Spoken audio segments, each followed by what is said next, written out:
அந்த ரஜினி சார் கெட்ட போட்டா மட்டும் தான் ரஜினி மாதவனா இருப்பேன்.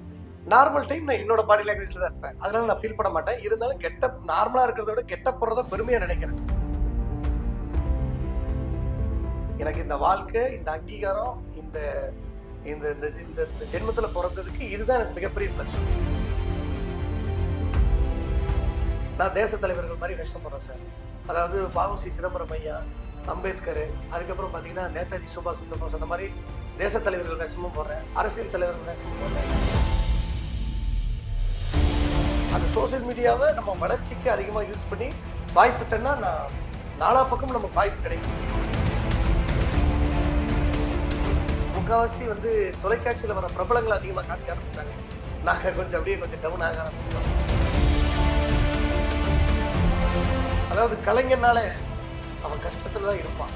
கடவுள் அப்படிப்பட்ட ஒரு பெரிய ஒரு சாபத்தை கொடுத்துருவாரு. எந்த கலைஞனும் பாருங்க முன்னா மனசால கஷ்டப்படுவான், இல்லை பொருளாதாரத்துல கஷ்டப்படுவான். எண்ணி எண்ணி எண்ணி எண்ணி செலவு பண்ணிருந்த நான் எண்ணாம செலவு பண்ணது ரஜினிகாந்த் ஐயாவோட கெட்டப்பட்ட பிறகுதான். உனக்கு என்ன வேணும், எப்ப வேணும், இப்ப வேணுமா, இப்ப செய்யறேன், அப்பா வேணுமா, அப்படி இப்படி இப்படி இப்படி போய் வாங்க வாங்க வாங்க அவர் ஸ்டைலே டக்கு டக்கு டக்குன்னு முடிச்சு கொடுத்துட்டு போயிட்டே இருந்த பாத்தீங்கன்னா. ஒவ்வொரு அரிதாரம் பூசுற ஒவ்வொரு கலைஞனோட கனவு நினைக்கிறீங்களா, தரையில் இருக்கணும் சரி, மேடையில் இருக்கணும் சரி, வெள்ளித்திரையில வரணுங்கிறத கனவு. நம்ம சாகரத்துக்குள்ள ஒரு தடவையாக நம்ம போவோம், திரையில வந்து காமிக்கணும். எங்க அப்பா எங்க தாத்தா இந்த படத்தில் நடிச்சாரு, அதுதான் நம்ம காலத்தால அழைக்க முடியாத ஒரு விஷயம். படத்தில் நடிக்கணுங்கிறது தான் என்னோட பெரிய கனவு சார்.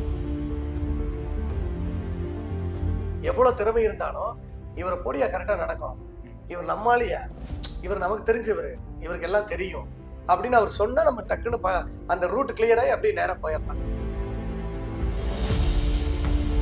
ஒரு திருமண விழாவில் மணமக்களை மணமகனையும் வாழ்த்துறதுக்கு 100 வருஷம் சாங் போட்டு நான் ஆடுறேன். அதுக்கப்புறம் பார்த்தீங்கன்னா பெரிய பெரிய மாலில் 2.1 சிட்டி ரோபோ கிட்ட போட்டு குழந்தைங்களுக்கெல்லாம் பூ கொடுத்துட்டு வெல்கம் பண்ணுற மாதிரி பண்ணுறோம்.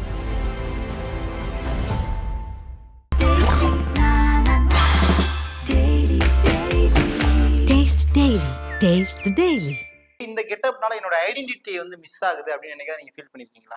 இல்லை, நான் அப்படி மிஸ் பண்றது இல்லை. ஏன்னா நான் வந்து ஒர்க்கிங் டைம்ல மட்டும்தான் அந்த மாதிரி இருப்பேன். சும்மா நார்மலா இருக்கிறப்ப நான் மாதவனாவே இருப்பேன்.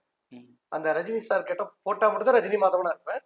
நார்மல் டைம் நான் என்னோட பாடி லாங்குவேஜ்ல தான் இருப்பேன். அதனால நான் ஃபீல் பண்ண மாட்டேன். இருந்தாலும் கெட்டப் நார்மலா இருக்கிறத விட கெட்டப் போடுறத பெருமையா நினைக்கிறேன். அதை நான் ஒரு நாள் கூட ஃபீல் பண்ணதே கிடையாது. எனக்கு இந்த வாழ்க்கை, இந்த அங்கீகாரம், இந்த இந்த இந்த ஜென்மத்துல பிறந்ததுக்கு இதுதான் எனக்கு மிகப்பெரிய பிளஸ் பாத்தீங்கன்னா. இன்னைக்கு இருக்கக்கூடிய இந்த காலகட்டத்துல இந்த கச்சேரிகள்லாம் வந்து மக்கள் வந்து ரசிக்கிறாங்களா? உங்களுக்கான அந்த வாய்ப்புகள்லாம் வந்து முழுசா கிடைக்குதுங்களா? ஏன்னா டிஜிட்டல் கிட்டத்தட்ட நிறைய தூரம் வந்து ஆக்கிரமிப்பு பண்ணிருச்சு இன்னைக்கு இருக்கக்கூடிய இந்த சொசைட்டில, டெலிவிஷன்லாம் தாண்டி. ஸோ அப்போ அதுக்கு முன்னாடி இருந்ததுதான் வந்துட்டு இந்த மாதிரியான நாடக கலைகள்ல இருக்கக்கூடிய ஒரு பாட்டு தான் உங்களோட பாட்டுல வரும். ஸோ இதெல்லாம் இப்போ அங்கீகாரம் கிடைச்ச மக்கள் இதெல்லாம் பண்றாங்களா? இல்லை, நீங்கள் சொல்ற மாதிரி சோசியல் மீடியா அதிகமாக வளர்ந்துருச்சு. அந்த சோசியல் மீடியாவை நம்ம வளர்ச்சிக்கு அதிகமாக யூஸ் பண்ணி வாய்ப்பு தன்னா நாலா பக்கம் நமக்கு வாய்ப்பு கிடைக்கும். சோசியல் மீடியாவில் நம்ம திறமையை வந்து இப்போ நானே வந்து நான் இன்ஸ்டாகிராமில் ரஜினி ஐயா மாதிரி சார் மாதிரி கெட்ட போட்டு நிறைய வீடியோஸ் வந்து ஸ்பீச் பண்ணுறது, டான்ஸ் பண்ணுறது அந்த மாதிரி போடுறேன். அதில் வந்து எனக்கு பார்த்துட்டு நிறைய வாய்ப்புகள் கொடுக்குறாங்க. பட்டு திருவிழாவில் கொஞ்சம் கம்மியாயிருச்சு. அவங்களோட சிந்தனை வந்து சினிமா நடிகர்கள், அந்த மாதிரி ரியாலிட்டி ஷோ, அந்த மாதிரி முக்கால்வாசி வந்து தொலைக்காட்சியில் வர பிரபலங்களை அதிகமாக காமிக்க ஆரம்பிச்சிட்டாங்க. நாங்கள் கொஞ்சம் டவுன் ஆக ஆரம்பிச்சிட்டோம். நாங்கள் வந்து நகல் கலைஞர்கள், ஒரு நடிகரை போர் பிரதிபலிக்கும் ஒரு மேடை கலைஞர்கள். இன்னைக்கு வந்து கொஞ்சம் முக்கியத்துவம் வந்து தொலைக்காட்சியிலையும் சினிமாவில் இருக்க நடிகர்களை முதன்மைப்படுத்தி நிகழ்ச்சி பண்றாங்க. பட் இருந்தாலும் நம்ம கரெக்டா உழைச்சா வரும், கண்டிப்பா இல்லைன்னு சொல்ல முடியாது. கொஞ்சம் கம்மியாயிருக்கு, அவ்வளவுதான். இப்ப இந்த கெட்டப் போட்டு இவ்வளவு விஷயங்கள் நீங்க பண்ணிருக்கீங்க. இந்த கெட்டப்னால உங்களுக்கு வந்து எனக்கு இவ்வளவு இதெல்லாம் கிடைக்கும்னு நான் எதிர்பார்க்கவே இல்லைன்னா இதெல்லாம் கிடைச்சிச்சு. இந்த பாராட்டு புகழை தாண்டி, பணத்தை தாண்டி வேற ஏதாவது சில விஷயங்கள்லாம் உங்களுக்கு கிடைச்சிச்சுங்களா? அதாவது கலைஞர்னால அவன் கஷ்டத்துல தான் இருப்பான். கடவுள் அப்படிப்பட்ட ஒரு பெரிய ஒரு சாபத்தை கொடுத்துருவாரு. எந்த கலைஞனும் பாருங்க ஒன்னா மனசால கஷ்டப்படுவான், இல்லைன்னா பொருளாதாரத்துல கஷ்டப்படுவான். கஷ்டம் இல்லாதவன் கலைஞனே கிடையாது பாத்தீங்கன்னா. அந்த மாதிரி எனக்கு வந்து வறுமை அப்படிங்கிறது சாரோட கெட்ட போட்ட பிறகுதான் வறுமை போச்சு. எண்ணி எண்ணி எண்ணி எண்ணி செலவு பண்ணிட்டு இருந்த நானு எண்ணாம செலவு பண்ணது ரஜினிகாந்த் ஐயாவோட கெட்ட போட்ட பிறகுதான். நாளைக்கு என்ன அப்படின்ட்டு பணம் கிடைக்குமா கிடைக்காதா, நடக்குமா நடக்காதாங்கிறது இவரோட கெட்டப் போட்ட பிறகுதான் அடிப்படை தேவைகளை நான் பூர்த்தி செய்ய ஆரம்பிச்சேன். அவரோட கெட்டப் போட்ட பிறகு எனக்கு எல்லா நல்ல விஷயமும் வாழ்க்கையில் நடந்துச்சு. அவரு இப்ப இந்த விஷயங்கள் வர்றதுக்கு முன்னாடி நீங்க எந்த அளவுக்கு இருந்தீங்க பினான்சியலா, பொருளாதாரத்துல? ரொம்ப பின்தங்கி தான் இருந்தேன். ரொம்ப பின்தங்கி தான் இருந்தேன். எது எது எது என்னோட பசங்க என்கிட்ட என்ன கேட்டாலும் அதை பண்ணி கொடுக்கறது ஒரு காலதாமதம் அதிகமா ஏற்பட்டுச்சு. நான் அப்புறமேல் பண்றேன்ப்பா, நான் அப்புறமேல் பண்றேன்ப்பா, அப்புறமேல் பண்றேன்ப்பா அப்படின்னு கொஞ்சம் தாமதமா தான் எல்லாம் பண்ணி கொடுத்துட்டு இருந்தேன். இவரோட கெட்டப் போட்ட பிறகு உனக்கு என்ன வேணும், எப்ப வேணும், இப்ப வேணுமா, இப்ப செய்யறேன், அப்பா வேணுமா, இந்த புடி புடி புடி புடி போய் வாங்க வாங்க வாங்க வாங்கன்னு அவர் ஸ்டைல்லே டக்கு டக்கு டக்குன்னு முடிச்சு கொடுத்துட்டு போயிட்டே இருந்தேன் பாத்தீங்கன்னா. பட் அதுக்கு முன்னாடி வரைக்கும் கொஞ்சம் பண்ணி கொடுக்க முடியல என்னால. இப்ப பாத்தீங்கன்னா எனக்கு என்ன டவுட்னா, நீங்க இந்த ஒரு கெட்டப் மட்டும் தான் போடுவீங்களா? இல்ல இதை தாண்டி இன்னும் நிறைய கலைஞர்களுடைய கெட்டப் போடுவீங்களா? இல்ல ஒரு ஒரு நடிகர் வந்து ஒரு கெட்டப், ஒரு 2 கெட்டப் தான் போட முடியும்? சார் அதாவது முயற்சி பண்ணி பார்க்கலாம். ஒரு கலைஞனால எத்தனை கெட்டப் வேணாலும் போடலாம், எவ்வளவு வாய்ஸ் வேணாலும் எடுக்கலாம், எவ்வளவு டைப் டான்ஸ் வேணாலும் ஆடலாம். கலைங்கிறது கடல் மாதிரி சார். நம்ம திறமையா போட்டு ஓட்டுறதுக்கு துடுப்பும் மனசுல வலிமை இருந்தா என்ன வேணாலும் பண்ணலாம். நான் தேச தலைவர்கள் மாதிரி வேஷம் போடுறேன் சார். அதாவது வ.உ.சி. சிதம்பரம் ஐயா, அம்பேத்கர், அதுக்கப்புறம் பாத்தீங்கன்னா நேதாஜி சுபாஷ் சந்திர போஸ், அந்த மாதிரி தேச தலைவர்கள் வேஷமும் போடுறேன், அரசியல் தலைவர்கள் வேஷமும் போடுறேன், புரட்சி தலைவர் எம்ஜிஆர் வேஷமும் போடுறேன், அப்புறம் லேட்டஸ்டா தல அஜித் வேஷமும் போடுறேன். பட் எல்லாத்துலயும் முதன்மையா வந்து நிக்கிறது ரஜினி மாதவன்கிற அந்த ஐக்கான் தான் வந்து நிக்கிறது பாத்தீங்கன்னா. Super sir. இப்ப நீங்க நம்ம அஜித் சார் பத்தி சொன்னீங்க, விஜயகாந்த் சார் பத்தி சொன்னீங்க. ஆமா சார். சோ இந்த ஒரு லுக் லைக்ல நம்ம விஜயகாந்த் சார் வந்து ஒரு டயலாக் பேசினா எப்படி இருக்கும் அப்படின்னு நாங்க கேட்கலாம். எப்படி ரஜினி சாரோட கெட்டப்ல விஜயகாந்த் சாரோட அந்த பாடி லாங்குவேஜ் வெளியே வந்தா எப்படி இருக்கும்? அப்படி ஒரு தடவை ட்ரை பண்ணி பார்த்துடலாமே. விஜயகாந்த் ஐயாவோட பாடி லாங்குவேஜ்ல ரஜினி கெட்டப்ல இப்ப ஆக்சுவலா நீங்க கெட்டப் மறந்துருங்க. கெட்டப் மறந்துடுறேன். இப்ப வந்து விஜயகாந்த் சார் நீங்க. விஜயகாந்த் நானு. விஜயகாந்த். Okay okay. தமிழன் என்று சொல்லுடா, தலை நிமிர்ந்து நில்லடா, வீழ்வது நாம இருந்தாலும் வாழ்வது தமிழாக. என்னடா காசு காசு, பொங்கலா நீங்களும் உங்க காசு. ஓகேங்களா? கொஞ்சம் சம்திங் டிஃபரெண்டாவே இருந்துச்சு. சரி, அப்படியே நம்ம அஜித் சாரையும் பாத்துடலாங்களா? அவரோட வாய்ஸ், அவரோட பாடி அவரோட அதாவது ரொம்ப புதுமையா இருக்கு. அதாவது ரஜினி சாரோட கெட்டப், பட் டைலாக் வந்து தலை கெட்டப், தலையோட பாடி லாங்குவேஜ். சரித்திரத்தை ஒரு நிமிஷம் பாருங்க. அது நம்ம கத்து கொடுத்தது ஒண்ணுதான். நம்ம வாழணும்னா யாரை வேணாலும் எத்தனை பேரை வேணாலும் கொள்ளலாம். கேன் லைட்டா அதுலயும் விஜயகாந்த் சார் வந்து விஜயகாந்த் சாரோட அந்த பாடி லாங்குவேஜ் லைட்டா வந்துருக்கு. இப்ப பாத்தீங்களா டக்கு ரஜினி சார் அம்மா. இப்ப நம்ம ஒரு போட்டி வச்சுக்கலாங்களா? சொல்லுங்க சார். சின்ன ஒரு டாஸ்க் மாதிரி உங்களுக்கு. நான் வந்துட்டு டக்குன்னு ரஜினி சார்னா நீங்க ரஜினி சாரோட டைலாக் பாடி லாங்குவேஜ் பண்ணுங்க. டக்குன்னு ஒரு கிளாப் பண்ணா என்ன விஜயகாந்த் சார் சொன்னா விஜயகாந்தோட ஸ்லாங் பண்ணுங்க. என்ன டைலாக் இருந்தாலும் பரவாயில்ல. டைலாக் இருந்தாலும் பரவாயில்ல, இல்ல பாடி லாங்குவேஜ் இருந்தாலும் பரவாயில்ல. Body language okay okay. Dialogue தெரிஞ்ச டைலாக் பேசுறேன். ஓகே. நான் டக்குன்னு கிளாப் பண்ணா நீங்க டக்குன்னு விஜயகாந்த் சாருக்கு மாதிரி இருக்கணும். டக்குன்னு கிளாப் பண்ணா நீங்க ரஜினி சாருக்கு மாதிரி இருக்கணும். Okay okay. ஓகேங்களா? Okay. Rajini sir versus Vijayakanth sir எப்படி மாறி மாறி வர போறாங்க அப்படின்னு பார்ப்போம். Okay 3, 2, 1 Rajini sir. கண்ணா, வாழ்க்கைங்கிறது ஒரு பெரிய பாடம். அந்த பாடம் ஒவ்வொரு நாளும் நீங்க கத்துக்கணும். அப்பதான் வாழ்க்கை ஜோரா இருக்கும். விஜயகாந்த் சார். மக்களே வணக்கம், நல்லா இருக்கீங்களா? என்னோட ஆசை என்ன தெரியுமா? ஒவ்வொரு மனுஷனும் வயிறு நிறைய சாப்பிடணும். அதுதான் என் வாழ்க்கையோட குறிக்கோளா இருந்துச்சு. Okay Rajini sir. வாழ்க்கை ஒரு வட்டம். அது கொஞ்சம் டைலாக் தான் மாறுது சார். இப்ப அவர் மைண்ட் வைஸ் நான் ரஜினியா விஜயகாந்த்.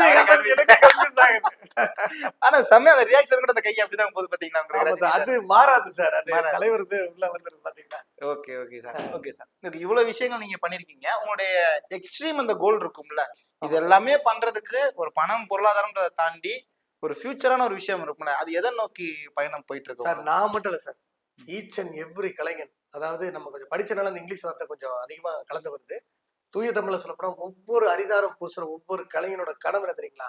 தரையில் இருக்கணும் சரி, மேடையில் இருக்கணும் சரி, வெள்ளித்திரையில வரணுங்கிறத கனவு. நம்ம சாகருக்குள்ள ஒரு தடவையாவது நம்ம முகம் திரையில வந்து காமிக்கணும்.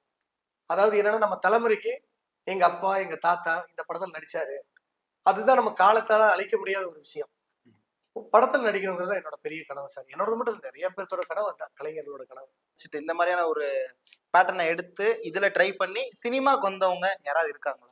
சிவகார்த்திகேயன். ஓகே, சிவகார்த்திகேயன் சார் ஆக்சுவலா இந்த கெட்டப் போட்டுட்டு அவங்க வரலங்களா? இல்ல, ரோபோ சங்கர் சார் கெட்டப் போடல, பட் ரோபோ பெயிண்ட் போட்டு சில்வர் டான்ஸ். அவரு எங்களை மாதிரி மேடை கலைஞர் தானே. Okay okay. ஆமா, அது ரோபோங்கிறது ஒரு கெட்டப் தானே சார்? கண்டிப்பா சார். ஆமா ஆமா. ஓகே, ரோபோ சங்கர் சார் அவரும் நீங்க சொன்ன மாதிரி கரெக்ட் தான் அது. ஆமா சார், அவரு எங்க மாதிரி மேடை கலைஞர் தான். அவரு கெட்டப் போட்டு பண்ணவர் தான் சார். பட் ஏன் வந்து அவரை மாதிரி எல்லாரும் அந்த இடத்த பிடிக்க முடியல? அதுக்குள்ள நடுவுல என்ன காரணமா இருக்கு? இல்ல அது வந்து கொஞ்சம் அதையும் தாண்டி பிராக்டிஸ் நிறைய பண்ணணும்ல சார். அதுனா அதாவே இருக்கக்கூடாதுல்ல. அடாப்ட் ஆகணும். நம்ம என்ன சொல்றோம்னா, ஒரு அந்த ஒரு ஒரு பாத்திரத்துல எந்த தண்ணி ஊத்துறோமோ அந்த அந்த பாத்திரத்துக்கு தகுந்த மாரி தண்ணி மாறும் பாத்தீங்கன்னா. ம். ஒரு பாத்திரத்துல பால் ஊத்தினீங்கன்னா பாலா மாறும். கண்டிப்பா. தேன் ஊத்துனீங்கன்னா தேனா மாறும். தண்ணி ஊத்துனா தெனா மாறும். அந்த மாரி நாம வந்து எல்லா திறமைகளையும் வளர்த்திட்டு, இது இது ஒரு இது ஒரு சைடு வந்து சம்பாதிக்கிறதுக்கு மட்டும் வச்சுட்டு, மத்த திறமைகள நாம வளர்த்திட்டு போனா, இதோட இமிட்டேஷன் இல்லாம வேற இதா போனா நம்ம ஜெயிக்கலாம். நாடக கலை துறையில இருக்கீங்க. இதுக்கும் சினிமாக்கு போறதுக்கும் நடுவுல ஏதாவது அரசியல் இருக்குங்களா? ஏதாவது ப்ராப்ளம்? எல்லாத்துலயுமே அரசியல் இருக்கு சார். அரசியல் இல்லாம இருக்குமா? ம். அதெல்லாம் தாண்டி தான் போணும். என்ன விதமான அரசியல் பிரச்சனைகள் இருக்கு அந்த இடத்துல? சப்போர்ட் தான். இன்னைக்கெல்லாம் வந்து ஒரு என்ன சொல்றது? ஒரு ஒரு வாய்ப்புக்கு வந்து ஆள் சப்போர்ட் வேணும். ம். ஆமா. ரெக்கமெண்டேஷன் மெயினா வேணும். ஒரு ஆள் எடுத்து சொல்லணும். எவ்வளவு திறமை இருந்தாலும், இவர போடியா கரெக்ட்டா நடக்கும். ம். இவர் நம்மாளியா? இவர் நமக்கு தெரிஞ்சவரு. இவருக்கு எல்லாம் தெரியும். அப்படின்னு அவர் சொன்னா நம்ம டக்குன்னு அந்த ரூட் கிளியர் ஆயி அப்படியே நேரா போயிரலாம். ம். அந்த ரெக்கமெண்டேஷன் தான் மெயின் சார். அதனால தான் கொஞ்சம் அந்த வாய்ப்பு தடைப்படுது. அப்படி இல்லையா சோசியல் மீடியால வீடியோ போட்டு வைரலா போனா, அது ஆட்டோமேட்டிக்கா நம்மள பிக் பண்ணிட்டு போயிருவாங்க பாத்தீங்கன்னா. இப்ப நீங்க வந்து நம்ம தமிழ்நாட தாண்டி ஆந்திரா, கேரளா, கர்நாடகா, வெளிநாடு இந்த மாரிலாம் போயிருக்கீங்களா? இந்த ரஜினி சாரோட கெட்டப்ப யூஸ் பண்ணதுனால? சார் நான் ரெகுலரா பெங்களூர்ல பண்ணிட்டு இருக்கேன் கர்நாடகால. ம். அப்புறம் கேரளா போயிருக்கிறேன். இப்போ ஒரு 1 மாசத்துக்கு முன்னாடி ஹைதராபாத் போயிட்டு வந்தேன் சார். ஒரு ஈவென்ட் பெரிய ஈவென்ட்க்கு. ஓகே. வெளிநாடு போறதுக்கு முயற்சி பண்ணிட்டு இருக்கிறேன். ம். வாய்ப்புகள் கிடைச்சா கண்டிப்பா போவோம் சார். கண்டிப்பா சார். ஓகே. இப்ப பொதுமக்களுக்கு நீங்க ஏதாவது ஒரு சில விஷயங்கள் என்னுடைய ஆதங்கம் இந்த விஷயம் இருக்கு அப்படின்னு ஏதாவது நீங்க சொல்லணும்னு நினைக்கிறீங்கன்னா, ரஜினி மாதவன நீங்க சொல்லலாம். கண்டிப்பா சார். ரஜினி மாதவன் தான் சொல்றேன். வணக்கம் பொதுமக்களே. உங்கள் ரஜினி மாதவன். ஈரோடு நானு. நான் வந்து ஒரு 25 வருஷமா மேடை துறையில ரஜினி சார் மாரி கெட்டப் போட்டு பொதுமக்கள வந்து மகிழ்விச்சுட்டு இருக்கிறேன். நான் ஒரு அடிப்படை கலைஞனாவும், ரஜினி வேஷம் போடுற கலைஞனாவும், ரஜினி மாதவனாவும் உங்ககிட்ட கேட்கிற வேண்டுகோள் என்னன்னா, அ நிறைய இடத்துல வேண்டாம் ஆர்டிஸ்ட் வேண்டாம். அதாவது நடிகர் மாரி இருக்கவங்கலாம் வேண்டாம்ப்பா. அதெல்லாம் பழைய பஞ்சாங்கம். அதெல்லாம் ஒதுக்கிருங்கப்பா அப்படின்னு நீங்க நினைக்கிறீங்க. ஆக்சுவலா ஒரு தடவ வாய்ப்பு குடுத்து எங்கள வந்து இப்போ ஒரு விஷயத்துல உங்க ஈவென்ட்லயோ, உங்களோட ஒரு இல்ல சுப நிகழ்ச்சிகள்ல பயன்படுத்தினா, அதோட அவுட்புட் எப்படி இருக்குன்னு நீங்க பயன்படுத்தி பார்த்தா தான் தெரியும். பயன்படுத்தாமயே வேண்டாம் அப்படின்ட்டு எங்கள வந்து ஒதுக்கிராதீங்க. பயன்படுத்தி பாருங்க. கண்டிப்பா நாங்க உங்கள மகிழ்விப்போம். உங்களுக்கு பேர் எடுத்து குடுப்போம். இப்போ வர வர டெக்னாலஜி வளர வளர புரோகிராமோட ஃபார்மட் மாற மாற நாங்கள எல்லாம் ஒதுக்கிட்டே இருக்கிறாங்க. அதனால பொதுமக்கள் எங்கள மாரி கலைஞர்களுக்கு, நகல் கலைஞர்களுக்கு வாய்ப்பு குடுத்தீங்கன்னா ரொம்ப சந்தோஷமா இருக்கும். கண்டிப்பா சார். அது உண்மையிலேயே என்ன மாரி குடுக்குறாங்கங்கிறத நான் சொல்லிர்றேன். அப்பதான் உங்களுக்கு புரியும். ஒரு திருமண விழாவுல மணமக்களையும், மணமகனையும் வாழ்த்துறதுக்கு 100 வருஷம் சாங் போட்டு நான் ஆடுறேன். அதுக்கப்புறம் பார்த்தீங்கன்னா, பெரிய பெரிய மால்ல 2.1 சிட்டி ரோபோ கெட்டப் போட்டு குழந்தைகளுக்கெல்லாம் பூ குடுத்துட்டு வெல்கம் பண்ற மாரி பண்றோம். அப்புறம் ஒரு ஒரு டிபார்ட்மெண்டல் ஸ்டோரு, ஒரு மொபைல் ஷாப்பு இந்த மாரி இதுலலாம் போயி, அந்த ப்ராடக்ட்ட பத்தி நம்ம ஃபுல்லா எக்ஸ்பிளைன் பண்ணி, இந்த மாரி பொருள வாங்குங்க அப்படிங்கிற மாரி சொல்றோம். என்ன நீங்க சொன்னாலும் நாங்க செய்யறதுக்கு தயார். ஓகே. அது என்ன நீங்க ஒர்க் குடுக்குறீங்களோ, அத வந்து அவரோட இதுலருந்து தோரணையிலருந்து நாங்க செஞ்சு, நீங்க என்ன ஒர்க் குடுக்குறீங்களோ நாங்க பயன்படுத்தி பாருங்கன்னு சொல்ல வரேன். வேண்டான்னு பெரிய பெரிய நடிகர்கள கூப்பிட்டு தான் பண்ணணுங்கிறது ஒரு ஒரு நாட் நெசசரி. எங்கள மாரி அடிப்படை கலைஞர்கள கூப்பிட்டு ஒரு வாய்ப்பு குடுத்து பண்ணீங்கன்னா, எங்களுக்கும் வாழ்வாதாரம் கிடைக்கும். ஒரு புதுசா அத பார்த்துட்டு ஒரு 4 பேர் வாய்ப்பு குடுப்பாங்க. கண்டிப்பா சார். பெரிய பெரிய கடை திருவிழாவுக்கு நடிகர்லாம் கூப்பிடுறாங்க. எங்கள மாரி இருக்கிற ஒரு 4 பேர்த்த கூப்பிட்டு கூட ஒரு யூஸ் பண்ணி பார்த்தீங்கன்னா, எங்களுக்கு அது ஒரு வித்தியாசமா இருக்கும். கண்டிப்பா சார். எங்களையும் செலிபிரிட்டி ஆக்குங்க. கண்டிப்பா சார். கண்டிப்பா. உங்களுடைய உழைப்புக்கும், உங்களுடைய அந்த தகுதி, திறமைக்கு ஏத்த மாதிரியான வாய்ப்புகள் கண்டிப்பா வந்து இந்த பிரபஞ்சம் வந்து உங்களுக்கு ஏற்படுத்தி குடுக்கும். கண்டிப்பா சார். கண்டிப்பா. நீங்களும் அடுத்தடுத்த லெவல் நீங்க மட்டும் இல்ல, உங்கள மாரி இந்த கலைத்துறையில இந்த மாரி கெட்ட போட்டுட்டு இருக்க நெறைய நபர்கள் அவங்களுடைய லைஃப்ல பெரிய லெவல்ல போணும். அடுத்த இலக்கான அந்த வெள்ளித்திரை சினிமாவ வந்து அவங்க ஆமா ரீச் சார். ஆமா சார். பண்ணணும்னு சொல்லி டெஃபினட்டா, டெஃபினட்டா. என்னுடைய சார்பாவும், நாங்க திரைமொழி நேயர்கள் சார்பா வந்து நாங்க உண்மையாவே மனதார வாழ்த்துக்கள் தெரிவிச்சுக்கிறோம். வாழ்த்துக்கள் சார். Thank you. நன்றி sir. Thank you sir. Thank இந்த வாய்ப்பை கொடுத்த திரைமொழி யூடியூப் சேனலுக்கும், அந்த சேனல்ல ஒர்க் பண்ற அனைத்து தொழில்நுட்ப கலைஞர்களுக்கும் மற்றும் நமது விஜே பாண்டியன் அவர்களுக்கும் மனதார வாழ்த்துக்கள் தெரிவிச்சுக்கிறேன்.